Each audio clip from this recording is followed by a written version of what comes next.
Hey guys, Toilets Rock here. Today I'll be reviewing the Niagara style toilet, seeing if these toilets are worth buying or not, and if the performance on these are good. So we'll give this toilet a flush and see how it flushes.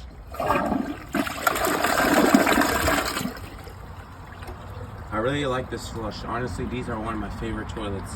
It's actually my favorite toilets, and I love how it has a vacuum assist flush and how the trapway works. But I'll be back with a dirt test. All right, I got a dirt test with a bull wrench test, so we're gonna see how it does.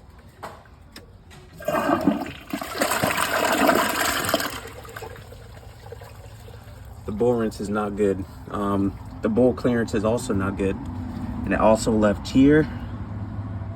It left also a little bit there, but the bowl wrench really needs to use some improvement. So the flush so far is not very good. So far, this toilet isn't very good, but let's go back with the real test.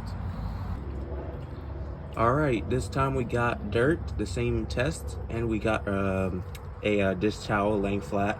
This is the real test. Is this toilet worth buying or not? Let's give it a flush.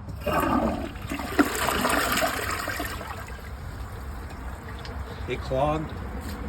Let's give it another flush.